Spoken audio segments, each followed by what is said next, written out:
예배 시작하겠습니다. 먼저 기도하고 수요 예배 시작할게요. 하나님 아버지, 늘 찬양받기에 합당하신 하나님인 줄을 우리 믿습니다. 하나님, 우리가 늘 이 세상을 살아갈 때에 오직 하나님만 높여드리며 오직 하나님의 자녀로서 이 세상을 누리며 살아가게 하여 주시옵소서. 오직 하나님만 예배하면서 지금 이 자리에 모였습니다. 주님, 이 시간 우리의 마음을 만져주시고 이 시간 상처받았던 마음을 치료해 주시고 다시 또 혼란에 가득한 마음을 주님 감사히 하여 주시옵소서. 예수님의 이름으로 기도드렸습니다. 아멘. 우리 주님을 예배하는 예배자의 마음으로 찬양하겠습니다.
다 같이 사도신경 드림으로 우리의 신앙을 하나님 앞에 고백하도록 하겠습니다.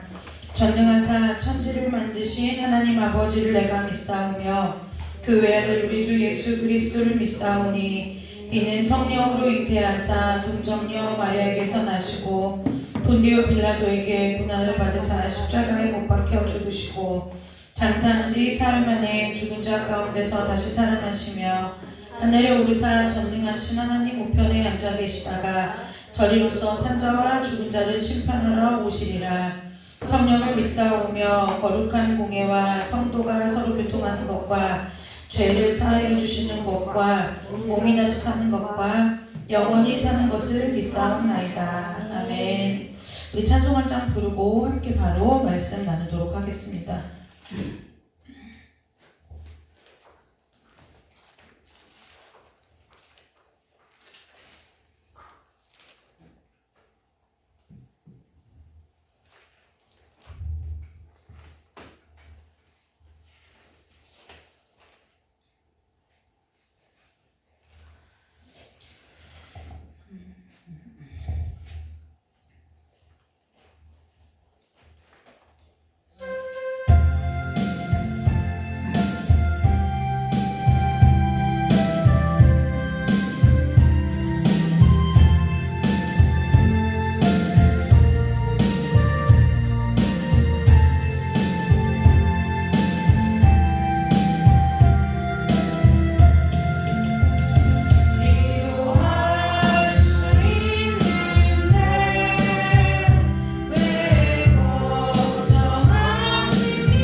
부터 14절까지 시편 27편 7절에서 14절까지 말씀을 우리 함께 보도록 하겠습니다. 시편 27편 7절에서 14절까지 말씀입니다. 다 찾으셨으면 한 절씩 교독해서 읽도록 하겠습니다. 여호와여, 내가 소리내어 부르짖을 때에 들으시고 또한 나를 긍휼히 여기사 응답하소서. 너희는 내 얼굴을 찾아하실 때에 내가 마음으로 주께 말하되 여호와여, 내가 주의 얼굴을 찾으리이다 하였노라. 주의 얼굴을 내게서 숨기지 마시고 주의 종을 노하여 버리지 마소서. 주는 나의 도움이 되셨나이다. 나의 구원의 하나님이시여, 나를 버리지 마시고 떠나지 마소서. 내 영혼은 나를 버렸으나 여호와는 나를 영접하시리이다. 여호와여, 주의 도를 내게 가르치시고 내 원수를 생각하셔서 평탄한 길로 나를 인도하소서. 내 생명을 내 대적에게 맡기지 마소서. 이중적으로 나를 구하는 자가 일어나 나를 치료하리이다. 내가 산자들의 땅에서 여호와의 선하심을 보게 될 줄을 확실히 믿었도다. 함께 읽겠습니다. 너희는 여호와를 기다릴지어다. 강하고 담대하며 여호와를 기다릴지어다. 아멘. 우리 찬송 한 장 부르고 말씀 보도록 하겠습니다.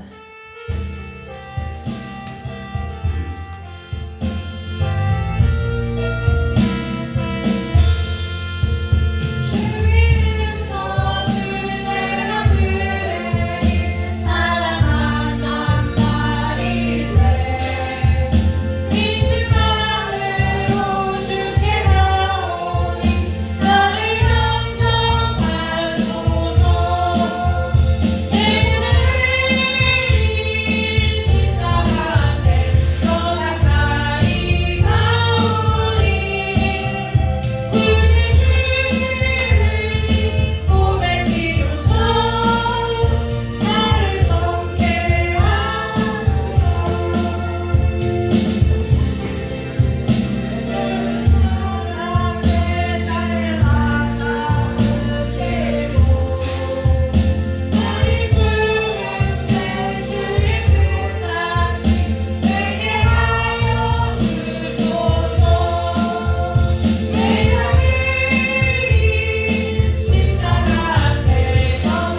기도드렸습니다. 하나님, 오늘도 생명의 말씀 앞에 저희를 불러주시니 참으로 감사합니다.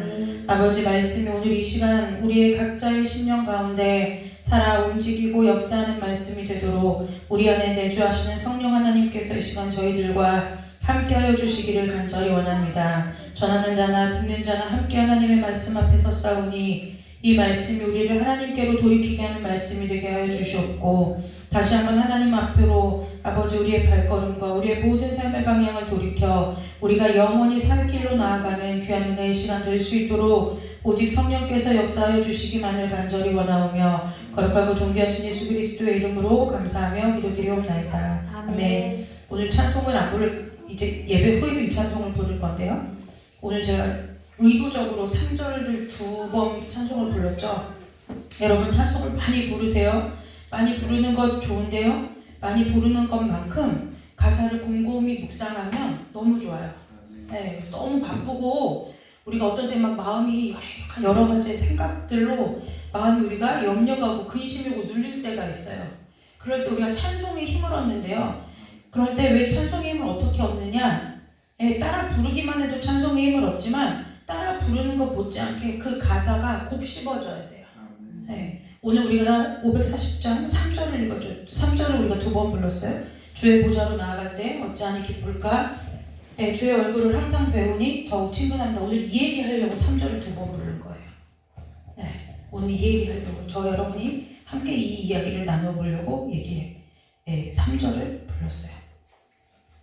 자, 우리가 믿음 생활을 여기서 저와 여러분 중에 어떤 분들은 이제 젊은 시절에 하신 분도 있고 저와 같은 아니면 우리 저와 같은 사람은 나분이 믿는 집에 태어난 사람도 있겠고, 어떤 사람은 주일학교 어린 시절에, 어떤 사람은 뭐 청년의 때에, 어떤 사람은 장년의 때에, 노년의 때에. 제가 예수님을 만나게 됐다고 얘기하는 것은 교회로 온 것을 말하는 것이 아니라 정말 하나님이 나의 인생의 인도자가 되시는구나를 깊이 깨달은 것을 말하는 거예요.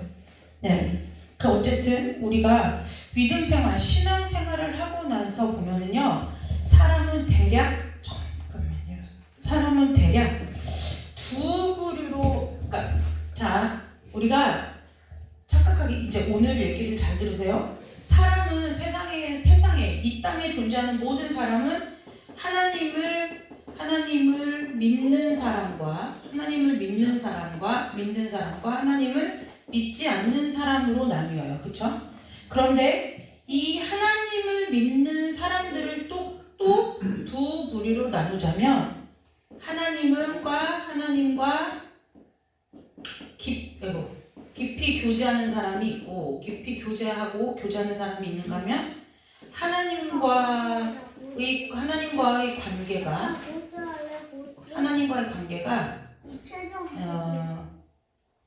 없다고는 할 수 없어요. 왜 없다고 할 수 없냐면, 우리의 입장에서는, 사람의 편에서는 내가 하나님하고의 관계를 끊은 것 같은 거죠. 예를 들어 내 신앙이 좀, 내가 생각할 때 요즘 좀 기도도 덜하고 그렇기도 하고, 여러 가지 예를 들어 교회에 뭐 시험이 들고 교회 안에서 어떤 관계의 시험이 들어서 교회를 떠나 있으면 나는 교회를 떠났다고 생각하지만, 하나님이 한번 자녀 삼으신 이상 절대로 무슨 일이 있어도 천지가 개벽해도 나를 포기하지 않으시기 때문에 하나님과의 관계가 없을 수는 없어요. 네, 없을 수는 없어요. 근데 하나님의 관계가 그냥 이제 우리가 시험 볼 때도 맞으면 O, 틀리면 X, 반쯤 맞으면 삼각형이잖아요. 그래서 하나님의 관계가 그저 그런 사람들로 나뉘어진다는 거예요. 네, 그렇게 잘 생각해 보세요.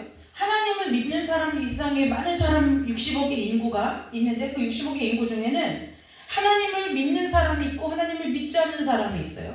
그런데 그 하나님을 주로 고백하고 하나님의 자녀가 됐다고 말하는 그 믿는 사람들 중에는 하나님과의 교제함이, 하나님과의 교제하는 것이 결국 우리의 무엇일까요? 신앙이죠, 신앙.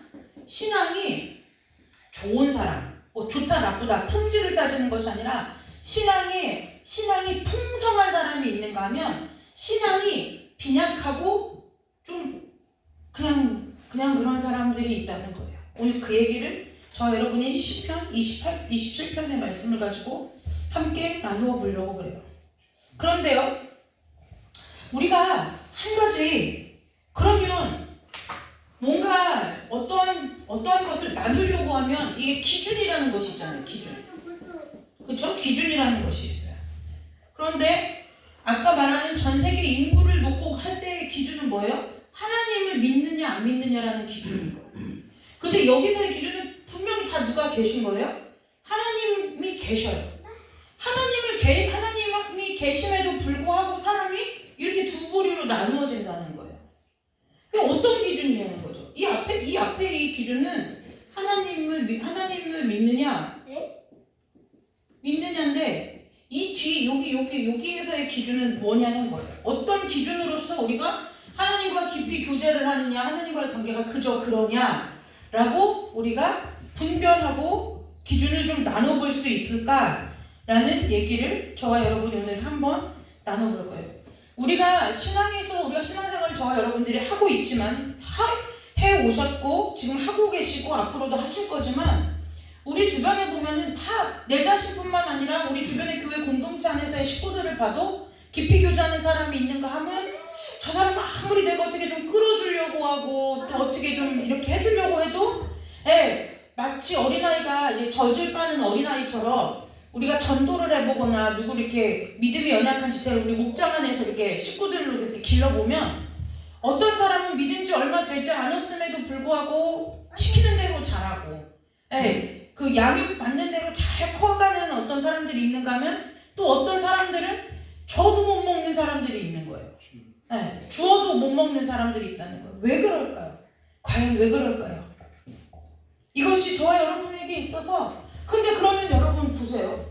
여기에서 말하는 이 하나님과 이 사람들과의 관계에 있는 이 하나님은 같아요? 달라요? 같죠. 하나님은 뭐 같으냐 다르냐 질문 자체가 우스운 것이 뭐냐면 하나님은 한 분밖에 없기 때문에 여기 서 있는 제가 주로 고백하는 하나님이나 앉아 계신 여러분 모두가 고백하는 하나님이나 하나님은 한 분 동일하시다는 거예요. 그러면 주어진 조건이 같잖아요. 똑같은 하나님을 믿는 거예요. 그런데 어떤 사람은 왜 풍성하게 막 뭐든지 하나님이 주시는 모든 것들을 막 말씀도 누리고 기도도 누리고 찬양 막 누리고 또 그것 때문에 또 하나님과의 관계는 하나님 삶 가운데 부으시는 은혜들이 있어가지고 어떤 사람들은 환난도 넘기고 문제도 하나님의 은혜 가운데 그냥 넘어가고 막 이렇게 하는데 어떤 사람을 보면 또 때로는 내 자신을 보면 그렇지 못한 내 모습을 발견하게 된다는 거예요. 발견하게 된다는 거예요. 누구는 동일한데요? 이 하나님은 동일하신데요. 동일하시잖아요. 하나님은 변함이 없으세요. 그럼 왜 그럴까요? 그런데 성경에도 마찬가지예요. 성경에도 창세기 쭉 보면은 하나님께서 믿음의 조상으로 택하신 누구부터요? 아브라함. 자, 여러분 아는 사람 다 말해봐요. 아브라함. 또 누구 있어요? 이삭. 또 그래 요즘 청년부 창세기 공부가 많이 한다. 자, 그 다음 요셉. 그렇지. 우리 좀 창세기를 벗어나서 좀 누구 다른 사람 누구 있어요? 모세, 마가 누가 요한 다 아니까 그치? 마가 누가 요한 자 내가 썼어. 너 일단 하지 마. 다른 거 아무튼 이 요한계시록에 이르기까지 정말 많은 사람들이 다 나와요. 그런데 그럼 이 사람들이 자 보세요. 일단 이 사람들이 다 같은 동일 인물이에요? 아니죠. 일단 사람이 달라요. 사람이 같은 사람이 아니에요. 같은 사람이 아니고 그 다음에 성질 그러면 당연히 사람이 같은데 성격이 같을까요? 다르죠. 같은 성격도 아니에요. 하나님이 이 사람들 이 성경에 나온 사람들이 인생을 인도하신 거 보면 이 사람들이 같은 인생을 살았나요? 그렇지 않죠. 같은 인생을 살지도 않았어요. 유일하게 같은 길인데 이 사람들이 다 모두가 택하신 사람들이에요? 하나님이 택한 사람들이라는 거예요. 그러니까 이들이 믿는 하나님이나 지금 현재 오늘 저와 여러분이 주로 고백한 하나님은 같은 하나님이라는 거예요. 같은 다른 하나님이 아니라는 거예요. 그런데 이 사람들은 성경에 왜 기록했어요? 실패해서 기록했을까요? 성공해서 기록했을까요? 그게 아니라 다 무슨 얘기하려고 하냐면 하나님과 함께 했다, 하나님이 함께 하셨다 이 얘기를 하려고 하는 사람들이라는 거예요.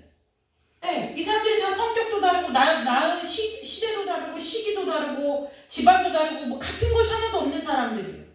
같은 것이 하나도 없어요. 그런데 왜 성경에서 이 많은 사람들의 얘기를 할까요? 무엇 때문일까요? 이 사람들의 특징을 보면 딱 한 가지가 있어요. 같은 하나님을 섬기는데요. 이 사람들의 특징은 뭐냐면 하나님을 믿는 믿음에 있어서 뭐라고 할까? 수용적이에요. 이 수용적이라는 말을 조금 이게 우리나라 말로 되게 적절하지가 않아서 이 수용적이라고 하는 그 태도 이게 수용적이라는 것을 여러분들이 이제 잘 아셔야 되는데 수용적이라는 것은 뭐냐면요. 내 앞에 어떤 것이 있을 때 그것과 잘 맞아떨어져서 그 다음에 자꾸 그것 쪽으로 따라하고 싶은 마음이 생기는 게 수용적인 거예요. 네. 그러니까 예를 들면 우리가 이런 거를 쉽게 예를 들어볼게요. 우리가 해외 여행을 갔어요. 근데 뭐 우리나라 문화가 비슷한 어떤 이런 아시아권으로 간 게 아니고 천여다른 이제 서구권으로 예를 들어 뭐 유럽이나 아니면 미국 대륙이나 아니면 뭐 호주, 뉴질랜드 이런 쪽으로 어쨌든 우리와 문화도 다르고 환경도 다른 곳에 간 거예요. 그런데 수용적인 사람은 가면 어떻게 하느냐? 가서 그 나라의 문화를 즐기는 거죠. 예. 건물도 새롭네. 여기 사람들은 이제 호텔에 가서 보면 이게 이렇게 이제 이 사람들은 이렇게 사는구나. 그리고 뭔가 내가 사는 것과 좀 다른 것이 있으면 궁금한 호기심 때문에 뭐 예를 들어 가이드한테라도 물어보기라도 하죠. 우리 호텔방에 뭐 이런 것들이 있는데 이런 거 왜 있냐고 물어보고 또 음식도 현지식을 좋아해요. 그쵸? 와 이때 아니면 언제 내가 또 이걸 먹어보겠냐. 맛이 있든 없든 경험상 그래서 새로운 것을 받아들이는데 주저함이 없고 나한테 어떠한 새로운 환경이 펼쳐지면 그것에 있어서 잘 내가 적응해 보려고 노력한단 말이에요. 그것이 바로 수용적인 태도예요. 그럼 당연히 이 수용적인 태도의 반대적인 건 뭘까요? 배타적인 거예요. 그래서 무엇 하느냐? 저와 여러분이 해외 여행을 이제 선교를 하고 합시다. 선교를 꿈꾸며 해외 선교를 가기로 했어요. 그런데 해외 선교를 가면서 이제 뭐를 하는 거예요?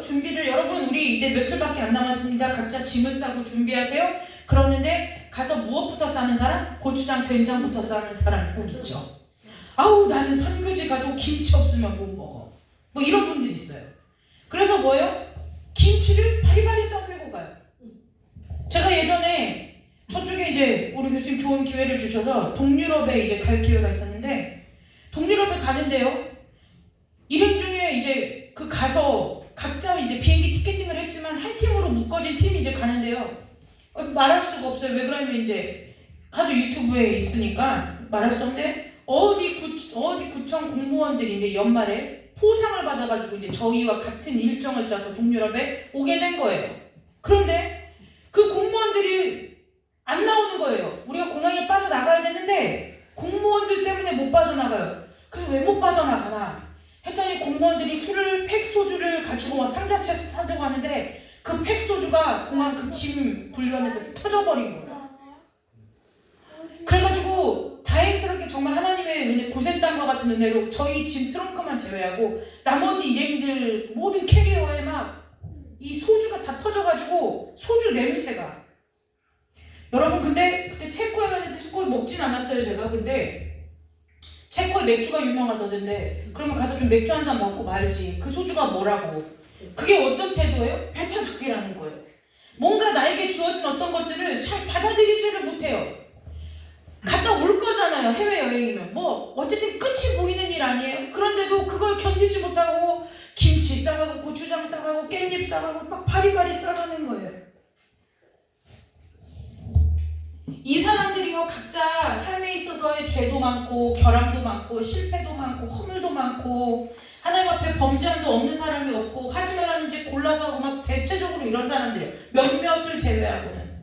그럼에도 불구하고 이 사람들에게서 찾아볼 수 있는 것이 뭐냐면 하나님을 향한 태도가 수용적이라는 거예요. 그 수용적이라고 하는 것은 무엇이냐? 오늘 이렇게 말하죠. 시편 27편에 여호와여 27편 8절에 이런 말이 나요. 주님께서 뭐라고? 하나님께서 너희는 내 얼굴을 찾으라 하실 때에 내가 마음으로 주께 말하되 여호와여 내가 주의 얼굴을 찾으리다 했나이다. 이게 수용적이라는 거예요.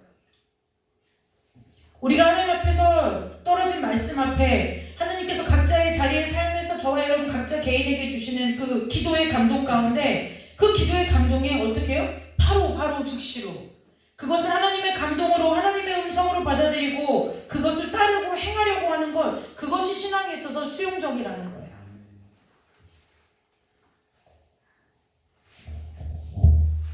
그래서 어떤 사람은 이제 이 기준이 뭐예요? 하나님에 대한 태도가 어떠냐는 거예요.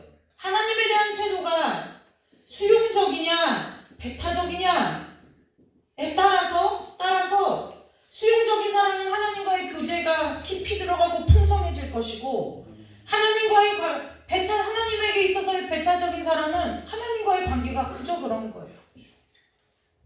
우리나라 속담에 미운 놈 떡 하나 더 준다고요? 근데 실제로 우리가 살다 보면 미운 놈한테 떡 하나 더 주나요? 그렇지 않아요. 똑같은 행동이 똑같은 일이라고 해도 나에게 예를 들어 말 한마디에 뭐라고요? 천냥빚 갚는다고요. 이왕이면 상대방에게 마음을 써주고 관심을 가져줄 때 우리에게 호의로 돌아온다는 거예요. 그런데 오늘 이 성경에 나온 이 모든 사람들의 이야기를 보면 기준이 뭐예요? 하나님을 향하여 수용적인 사람들이라는 거예요. 결국 믿음은 무엇이냐? 저와 여러분이 그렇게 하나님 앞에 믿음 주세요, 은혜 주세요, 나에게 복을 주세요라고 얘기할 때 그 믿음 좋고 하나님 앞에 복이고 그 다음에 하나님 앞에 은혜가 무엇이냐? 하나님을 향한 수용적인 태도라는 거예요. 오늘 우리가 예배를 시작하면서 내 평생의 한 가지 소원, 주의 아름다움을 노래하는 거예요. 기도했잖아요. 찬양했잖아요. 그게 하나님 앞에 수용적이라는 거예요. 네. 내가 어디 가든지 내가 일터에 가면 여기 나의 일터야. 그러니까 하나님과 상관없어. 그것이 아니라 내 일터에 가도 하나님이 나와 함께 하신다. 이것이 하나님을 향해 수용적인 태도라는 거예요.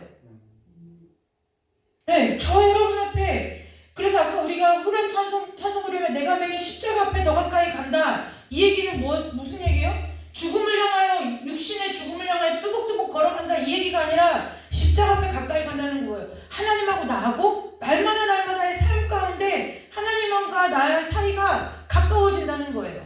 더 친해진다는 거예요. 언젠가 우리 하나 정도 된 청년 예배 때 이런 얘기 했어요. 요즘 요한복음에서 내가 너희를 다시는 종이하지 않고 친구라 하였나니 이 말씀을 주셨다 그랬어요. 그럼 그 말씀을 줬으면 무엇하는 거냐? 내가 하나님의 친구 되기 위해서 하나님 앞에 자꾸 뭐 해야 된다는 거예요? 나아가야 된다는 거예요. 친구 되시는데 친구 하라고 하지 뭐. 그리고 내가 아무것도 안 해요. 그 말씀을 받기 전이나 받으거나 내 모습이 다르지 않아요. 그러면 친구가 될 수 있을까요? 친구가 될 수 없다는 거예요. 지난 토요일에 저희 소율이가 친구들하고 이렇게 평소에 친하게 지내는 그 여자친구들, 남자친구들 이렇게 해서 난생 처음 용돈을 받아가지고 시내 둔산동에 놀러 갔다 왔어요.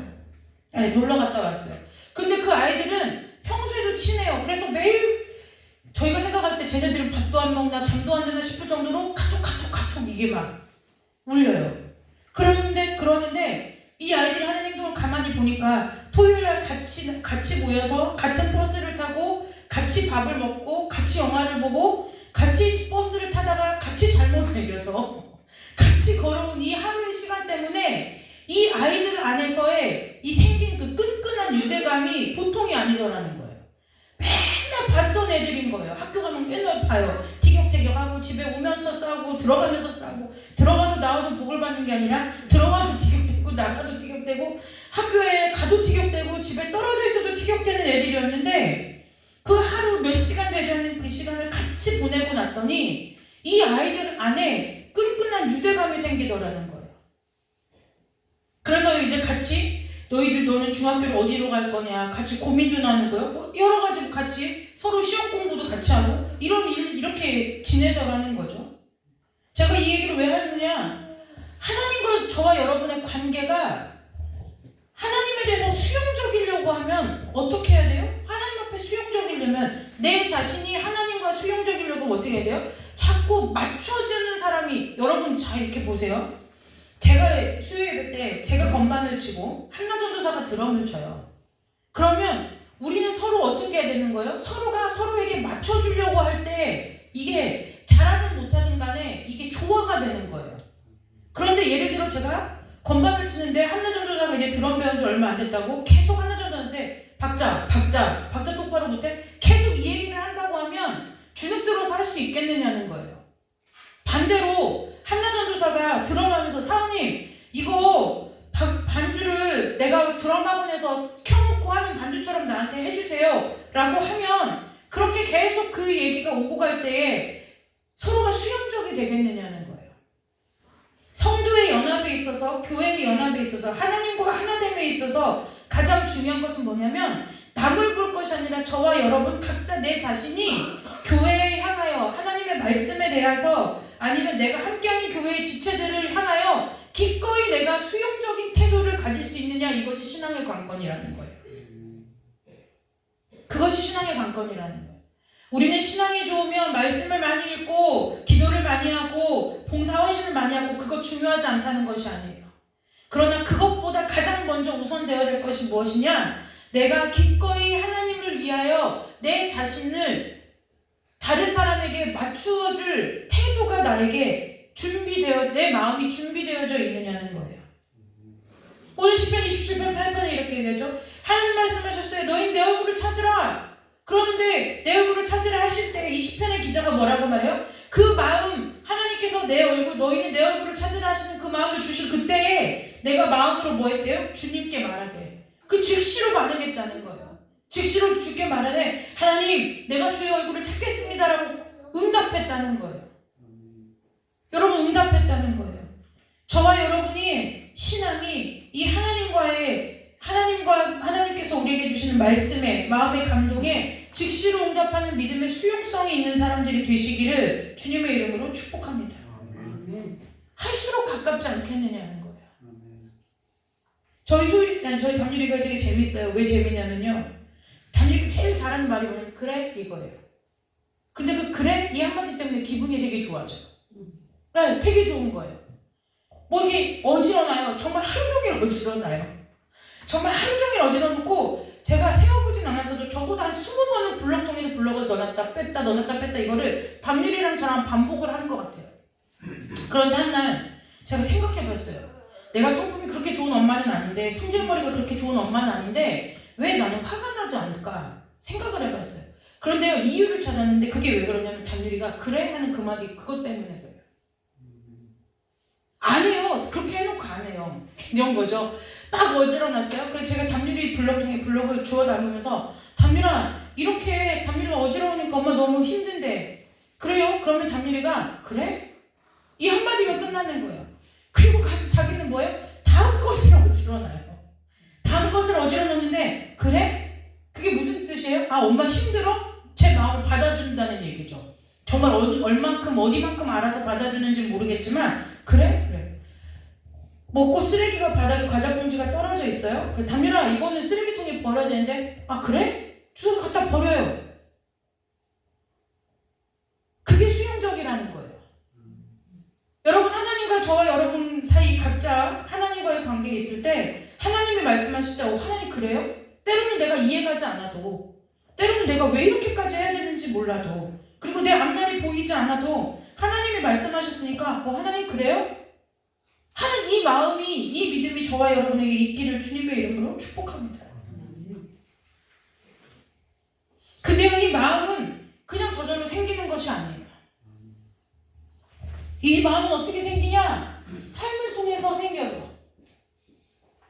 그래서 신앙은 삶이라고 얘기하고 신앙은 내 삶과 뗄 수 없다고 얘기하는 거예요. 그러니까 뭐냐면 나는 말씀을 지키고 살아야 돼. 말씀 대고 살아야 돼. 이 얘기를 하는 것이 아니라요. 이 마음이 하나님에게 반응하는 이 마음을 훈련할 수 있는 곳이 어디냐면 나의 삶이라는 거예요. 네, 삶에서 훈련할 수 있다는 거예요.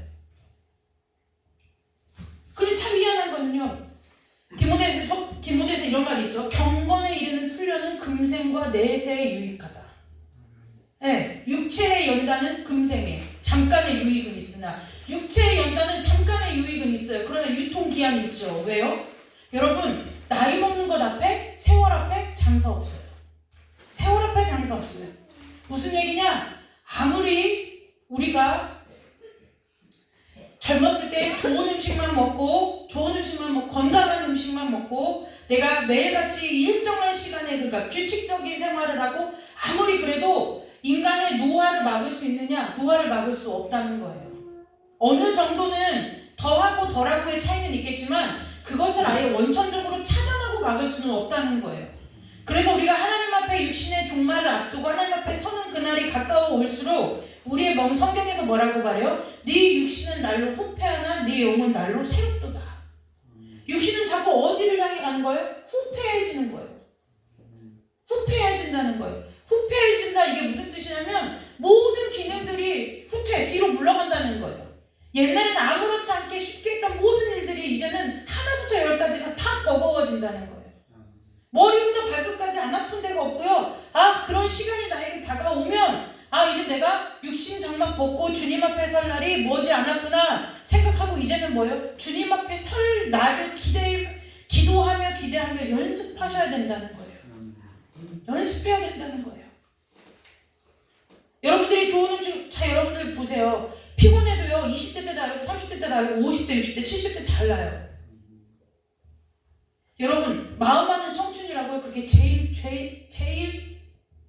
최악의 저주예요. 최악의 저주예요. 세상이 이상하게 가르치는 거예요. 왜요? 육신이 늙을 때 마음도 같이 허물어져 줘야 이제 내가 하나님 앞에 갈 날이 가깝구나. 내가 하나님 앞에 설 준비를 해야 되는 때를 아는 지혜가 있는데 육신은 허물어지는데 마음만은 청춘이어서 내가 20대인 줄 30대인 줄 40대인 줄 알고 살다가 어느 날 갑자기 그날이 도적같이 임해서 하나님 앞에 가는 거예요. 내 육신 잠깐 허물어지는 걸 내가 모르는 거예요. 세상 사람한테는 그게 복일지 모르나 믿는 우리 앞에서는 그날에 오는 재앙이란 말이에요.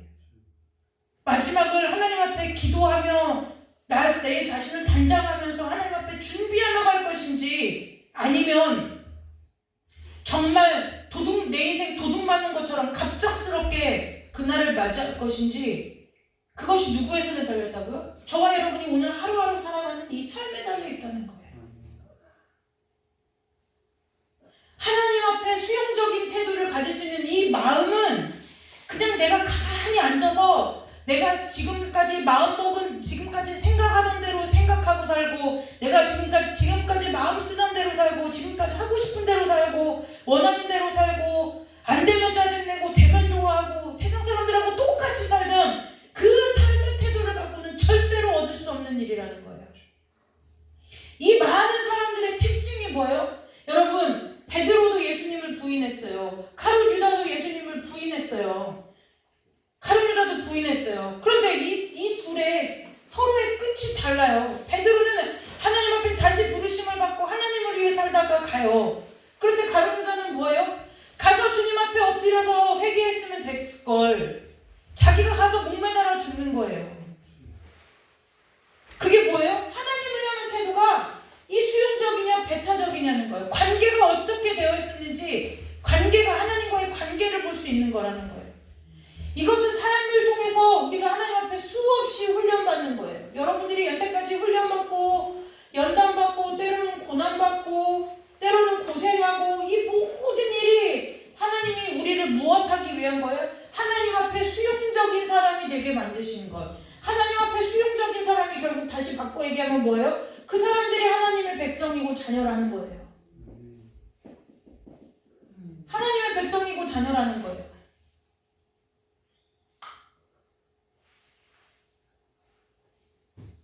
저와 여러분은 하나님의 백성이고 하나님의 자녀잖아요. 그러면 우리의 삶은 뭐예요? 하나님과의 교제 가운데 풍성함이 있어야 된다는 거예요. 네, 물질의 복도 마찬가지예요. 건강의 복은 이 땅에서의 복은 말할 것도 없어요. 사실 이 땅의 복이나 이 땅의 복 그것보다도 정말 더 중요한 건 우리의 마음이에요. 마음. 우리의 마음이라는 거예요. 어떤 목사님이 이런 얘기를 하셨어요. 사람이 공허함을 느끼는 것은 왜 공허하냐? 공허한 대로 내버려 두면 괜찮은데 그 공허함을 자꾸 다른 것으로 채우니까 공허해진다는 거예요.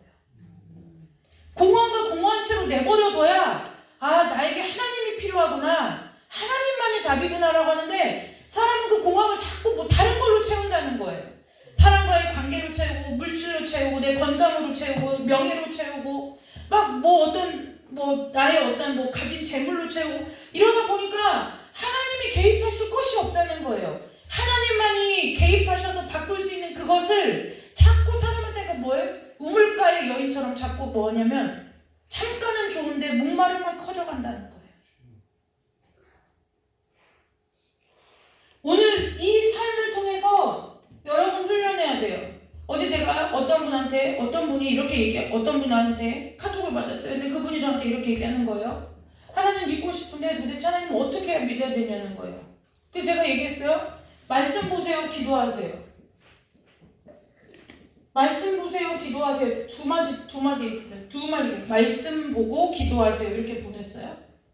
근데 그분 답장이 왔어요. 뭐라냐면 다 아는 얘기고 다 해봤다는 거예요. 그래서 제가 그랬어요. 어디까지 해보셨고 얼마만큼 해보셨어요? 늘 우리는 뭐냐면 안 한다는 건 아니에요. 안 한다는 건 아닌데 늘 우리는 뭘 못 봐요? 끝을 못 봐요. 문제인 거예요. 이 끝을 못 보는 거예요. 제가 그래서 요즘 목사님하고 무슨 대화를 하다가 이런 얘기를 했어요. 정말 알려면 제대로 알고 믿으려면 제대로 믿어야지 어쭙지 않게 알고 어쭙지 않게 믿는 것이 인생이 하나님 앞에 커다란 재앙이라고 그랬어요. 쉽게 속아 넘어가요. 어떻게 속아 넘어가냐면 내가 신앙이 좋은 것 같고 내가 신앙이 괜찮은 사람 같고 그러다가 하나님하고 영영 멀어지는 경우들이 있다는 거예요. 그날 주일날 어디죠? 김용 성도님 댁에 신방 가면서 뭔가 얘기하다가 우리 전도사님이 그 얘기를 했어요. 저희한테 그 싸움이요 죽을 때까지인 것 같아요. 그래서 제가 그랬어요. 큰 거 깨달았다. 큰 거 깨달았다고. 하나님 앞에 서는 그날까지 끝까지라는 거예요. 끝까지라는 거예요. 언제까지요? 우리의 삶을 마치는 날까지요. 제가 그래서 그랬어요. 어디까지 해보셨고 얼마만큼 해보셨어요? 여러분 기도할 때 주님의 음성 듣는 것이 다른 분들이 보면 주변에 기도의 음성을 들어서 하나님의 음성 들었어요. 부러우시죠? 듣고 싶죠? 별로 안 듣고 싶으세요? 막 답답하고 막 이러면 듣고 싶잖아요. 막 그지? 우리 전도사님 격하게 공감해. 근데 방법을 알려줄게. 그럼 언제까지 하면 들을 때까지 기도하면 돼. 들을 때까지. 주님의 음성이 내 귀에 들릴 때까지. 문제를 해결받고 싶잖아요? 그럼 어떻게 돼요? 그 문제가 해결됐다는 소식이 내 귀에 들릴 때까지 하는 거예요. 말씀을 모르겠죠? 몰라요. 여기서 있는 저는 다 알아서 전할까요? 천만의 말씀이에요. 신학교 때 배우고 대학원 때 배운 거 10%도 기억 안 나요. 10%도 기억 안 나요. 그런데요. 언제까지 말씀을요. 저는 제가 얘기했잖아요. 예전에도 신학교 가면은 창세기부터 계시록까지 막 1절에부터 무슨 뜻이고 다 가르쳐주는 줄 알았어요.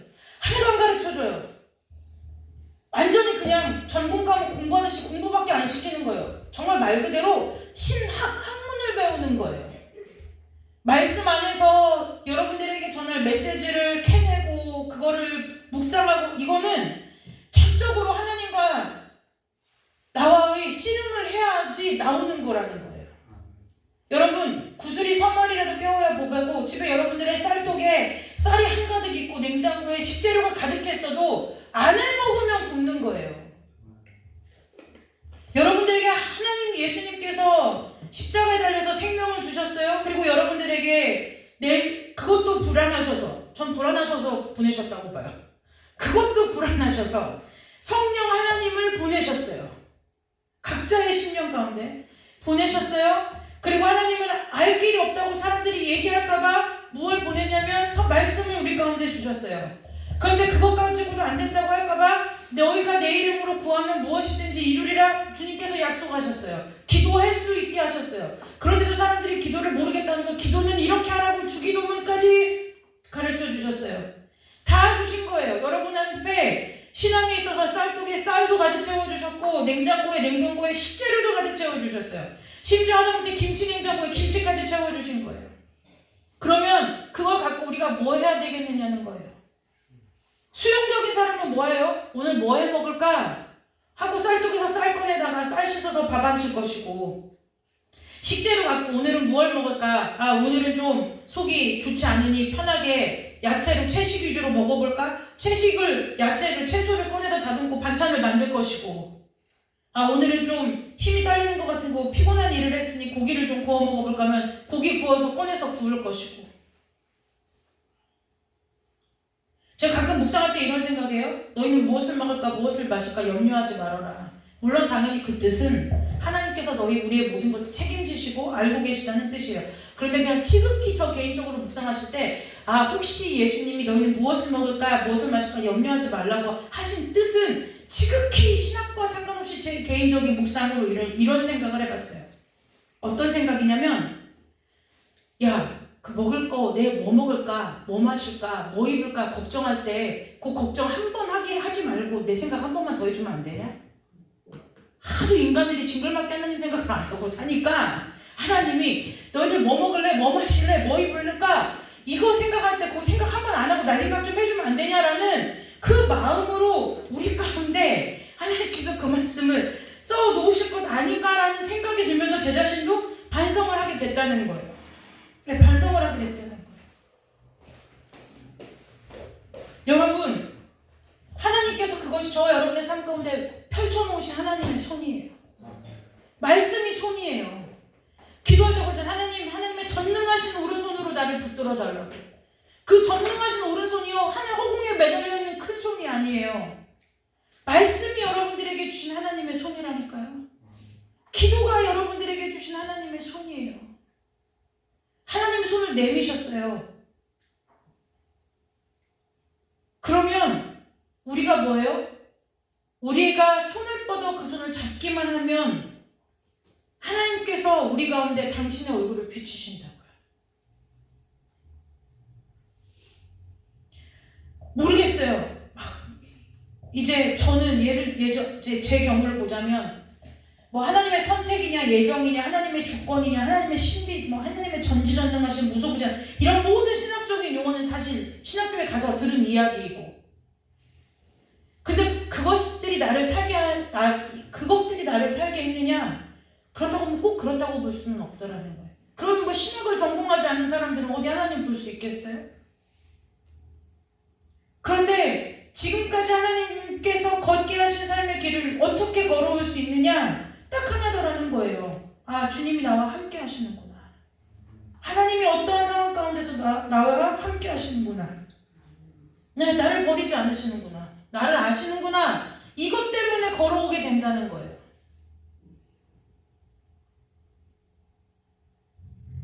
여러분, 이미 여러분 앞에 두신 하나님의 그 전능하신 오른팔을 붙드시는 은혜가 있으시기를 주님의 이름으로 축복합니다.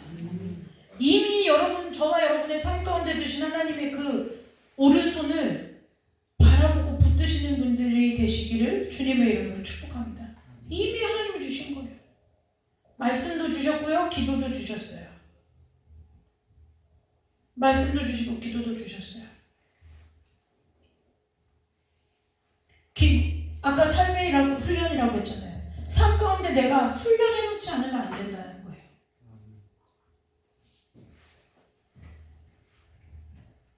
언젠가 소율이가 저희 그 가족의 하루 일과를 써가는 거. 엄마 눈 뜨면 제일 첫 번째 하는 일이 뭐야? 기도. 가끔 제가 일찍 일어나서 이렇게 앉아있으면 목사님이 자다 깨갖고 뭐해? 이렇게 물어볼 때가 있어요. 기도. 그럼 더 이상 묻지 않죠. 이제 방해가 되니까. 길게 물으면 방해가 되니까. 제가 처음부터 그랬을까요? 그렇지 않았어요. 무엇 했을까요? 하나님 앞에 드려야 되는 삶인 거예요. 그래서 제가 삶은 훈련이라고 얘기한 거예요. 청년들한테 제가 매주 얘기해요. 묵상해라. 말씀 묵상해라. 너희 나중에 결혼하고 아이 낳고 육아하면 아무것도 못한다. 이때 쌓아두는 하나님의 은혜, 이때 교제했던 하나님 은혜 갖고 먹고 사는데 너네 기도해라. 말씀 묵상하라. 해요? 하죠? 얘기해요? 제 말씀 묵상을 언제부터 시키냐면 중학교 1학년 때부터 했어요. 목사님 그걸 봤어요. 무슨 책이야 이게? 한날 결혼하기 전에 저희 집에 왔다가 제 책장은 이게 무슨 책? 나 중학교 1학년 때부터 큐티한 책. 중학교 1학년 때부터 큐티했어? 왜? 말씀을 알아야 될 것 같아서. 그 습관이 만드는 거예요. 여러분들에게도 이종파에 계시지만 예전에 보면 작정 기도를 하시면 교회 와서 5분이 됐든 10분이 됐든 그게 중요한 게 아니라 하나님 앞에 약속하고 작정한 거기 때문에 발도장이라도 찍고 가는 거예요. 그게 하루아침에 되어지는 일이 아니라는 거예요. 신앙은 훈련이에요. 말씀을 읽는 것도 훈련이에요. 저희 장로님 계신데요. 처음에 말씀 읽는 것이 어려웠어요. 근데 지금은 꽤 오랜 시간 한 자리에 앉아서 말씀을 저렇게까지 읽으시나 싶을 정도로 읽어요. 읽으세요. 근데 말씀의 깊이가 아니라 지금 이제 처음에는 뭐예요? 질로 승부하는 게 아니에요. 품질이 좋으려면은 양이 있어야 되는 거예요. 우리는 어떤 분들은 신앙에 대해서 이렇게 얘기해요. 아유, 신앙의 양이 무슨 소용이야? 질이 중요하지. 여러분, 신앙은 천만의 말씀이에요. 양과 질이 비례해요. 양이 많이 투입돼서 기도를 많이 할수록 기도의 질이 올라간다고요. 말씀도 마찬가지예요. 말씀을 가까이 하고 많이 읽고 많이 듣고 많이 깨면 많이 볼수록 말씀에 대해서 아는 것이 당연히 많아진다는 거예요. 그렇게 얘기하는 분들은 정말 하나님에 대해서 하나님 나라의 질서와 하나님 나라의 원리에 대해서 아무것도 모르는 거예요. 아무것도 모르는 거예요. 제가 이제 올해 이 말씀하고 이제 우리 기도하고 집에 돌아가는데요. 올 초에 연초 2월 초쯤인가 소율이가 저한테 이렇게 물어봤어요. 엄마 성경 몇 독 했어? 한 5독 한 것 같은데? 제가 그랬어요. 5독 한 것 같은데? 벌써? 나 여기 있는데. 제가 뭔가 때문에 누군가한테 작년에 몇 독을 했다 이렇게 얘기하니까 어떻게 그렇게 얘기해요? 한 달에 그럼 이건 통계를 내는 거예요. 뭐라고? 1년은 12개월인데 예를 들어 12개월인데 제가 30독 쓰면 30 나누기 12 하니까 평균 한 달에 그럼 2번 뭐 반을 읽으시는 거예요. 이 얘기를 하는 거예요. 근데 여러분 그게 처음부터 그렇게 됐을까요? 그렇지 않아요. 저 맨날 레일기에서 넘어졌던 사람이에요. 내가 나중에 정육점 차릴 것도 아닌데 각 뜨는 걸 알아서 뭐하나. 맨날 그 얘기잖아요. 뭐 지방은 거풀을 내어버리고 뭐는 불사르고 뭐. 근데요. 저희 시골 교회에 부흥회 이제 1월 첫 주말에 부흥회를 하는데 해마다 1년 딱 한 번 하는 거예요. 그때가 얼마나 다냐면 52주를 똑같은 목사님 말씀을 새벽기도, 수요예배, 금요예배, 주일예배, 주일 저녁예배를 맨날 듣는 거예요.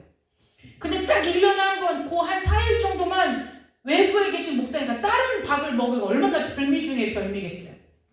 그런데 그 강사 목사님들이 오시면 하는 말이 뭐 특별한 말이 아니에요. 여러분 올해 1월입니다. 성경 읽고 가세요.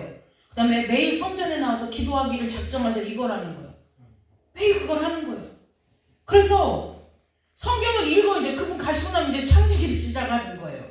그리고 나면 창세기 출애굽기까지는 주일 학교에서 들은 얘기도 있고 하니까 읽을만 해요. 레위기부터 이제 미치는 거죠. 계속 어디 잡으래요. 뭘 잡고 아니 그럼 그걸 한 번에 요약 정리해서 딱 이렇게 표처럼 만들어서 하면 넘기면 될 거예요. 그걸 긴 말로 계속 쓰고 또 쓰고 이걸 해놓은 거잖아요.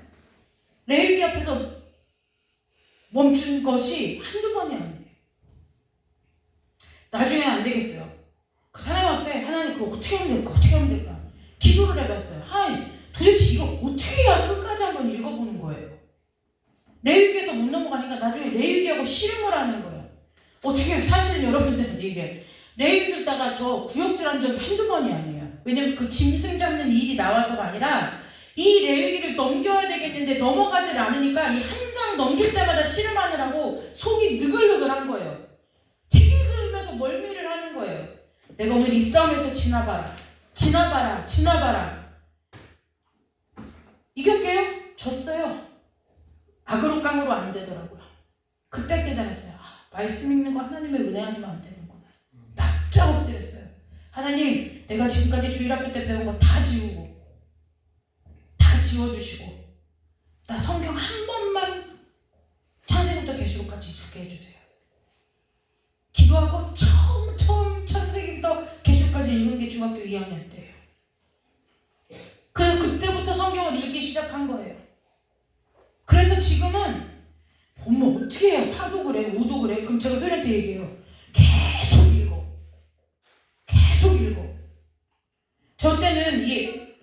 스마트폰이 아니잖아요.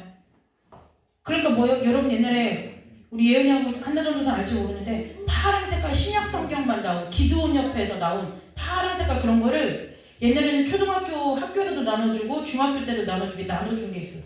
그거 들고 다니는 거예요. 학교 갈 때 들고 다니는 거.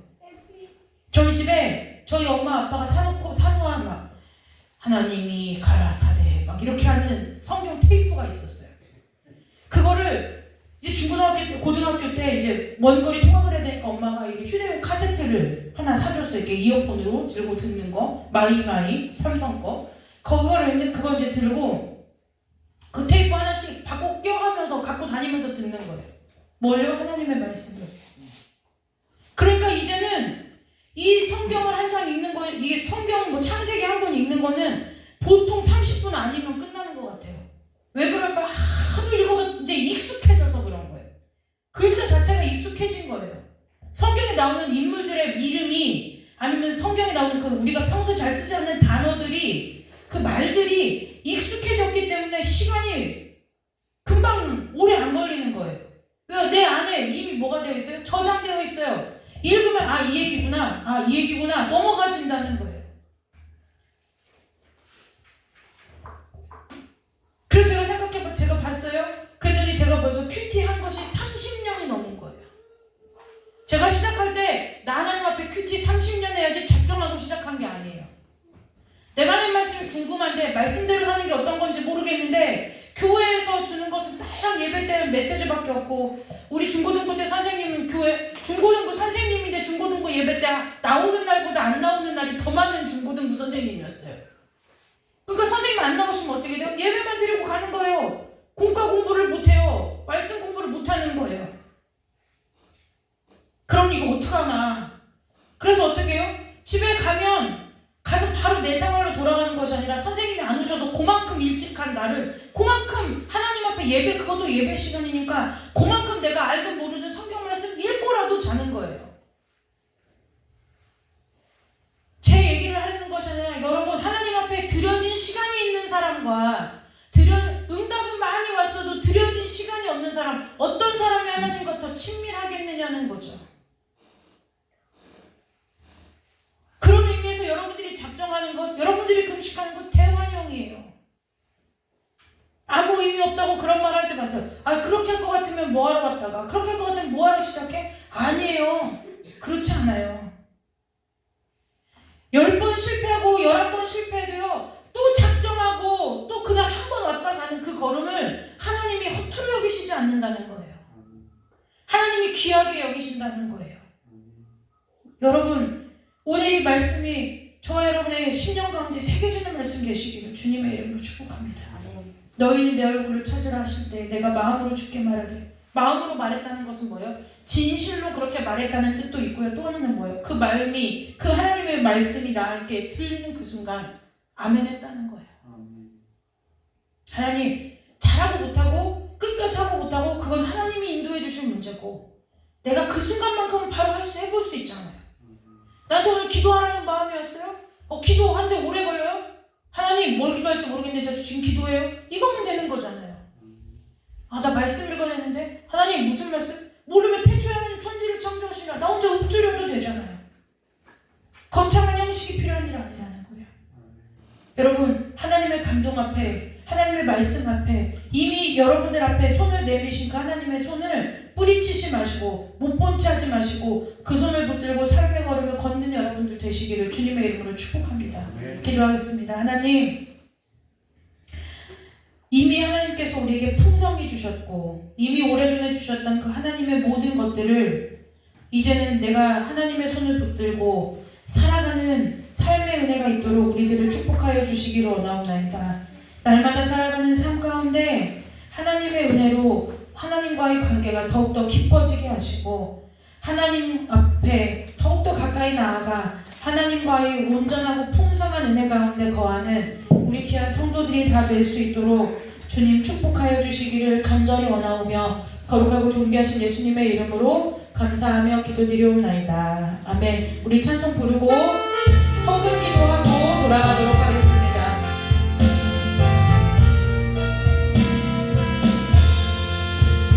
주여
주의 입장으로 잠깐 기도하겠습니다. 내가 매일 십자가 앞에 더 가까이 가오니 굳이 주의 몸에 피우소 나를 적게 하소서.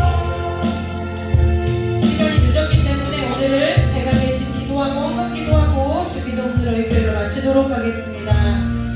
하나님 아버지, 우리의 눈이 어두워 이미 주신 것을 보지 못하고 헛된 것을 꿈꾸고 바랬음을 주 앞에 고백합니다.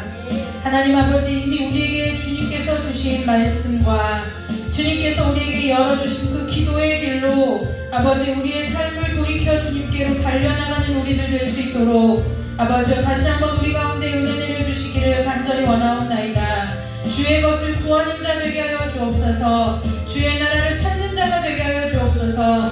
아버지 이 세상에서 살 것만 찾고 구하고 두드리는 삶이 아니라 하나님 나라를 위하여 하나님을 위하여 아버지 앞에 내 삶을 드리는 인생들이 될 수 있도록 우리 귀한 성도들의 마음과 생각을 다스려 주시고 주장하여 주시기를 원하옵나이다. 아버지와 선한 데는 지혜롭고 악한 데는 미련하라고 하셨던 그 로마서의 말씀과 같이 하나님을 아는 일에 빠르게 하시고 세상 가운데 아버지와 미련한 자 되게 하여 주시옵소서. 하나님의 일에 열심히 돼 세상 일에 아버지여 세상 일보다 하나님의 것을 더 우선하는 삶을 사는 자들 될 수 있도록 은혜 내려 주시옵소서. 아버지 날마다 우리가 더욱더 십자가 앞에 가까이 나아가기를 마음으로 사모하며 소망하며 아버지여 꿈꾸며 갈망하는 자들 되게 하여 주옵소서. 날마다 주를 향한 마음의 갈증이 있게 하시고 날마다 주를 향한 타는 목마름이 있게 하셔서 아버지여 우물가의 여인처럼 예수 그리스도를 만남으로 내 인생의 모든 갈증이 해결되고 아버지여 내 모든 삶의 공허함이 예수 그리스도로 충만하게 채워지는 은혜가 우리 귀한 성도들의 삶 가운데 임하도록 주여 역사하여 주시고 아버지 날마다 주의 말씀을 가까이 하며 날마다 우리의 입술 가운데 심령 가운데 말씀과 기도가 떠나지 아니하고 끊이지 아니하도록 날마다 내 자신을 쳐서 그리스도께로 복종시키는 데에 힘쓰고 애쓰고 피 흘리기까지 싸우는 하나님의 귀하고 거룩한 백성들이 다 될 수 있도록 주여 축복하여 주시기를 간절히 원하옵나이다. 이 시간에 하나님의 은혜가 감사하여 감사 예물을 드리는 손길이 있습니다. 아버지 이 예물을 주께서 음양하여 주시고 아버지 그 모든 삶의 걸음을 인도하여 주사 날마다 하나님의 풍성한 은혜 가운데 거하게 하시고 삶 가운데 감사와 입술의 찬양이 마음의 찬양이 끊이지 아니하도록 풍성한 은혜 가운데 누리고 거하는 삶이 될 수 있도록 주께서 축복하여 주시기를 간절히 원하오며 거룩하고 존귀하신 예수 그리스도의 이름으로 축복하며 감사하며 기도드리옵나이다. 아멘. 하늘에 계신 우리 아버지여 이름이 거룩히 여김을 받으시오며 나라 임하옵시며 뜻이 하늘에서 이루어진 것 같이 땅에서도 이루어지리다. 오늘 우리에게 일용할 양식을 주옵시고 우리가 우리에게 죄진 자를 사하여 준 것 같이 우리 죄를 사하여 주옵시고 우리를 시험에 들게 하지 마옵시며 다만 악에서 구하옵소서. 대개 나라와 권세와 영광이 아버지께 영원히 있사옵나이다. 아멘. 하나님께 영광의 박수 올리고 수요예배 마칩니다.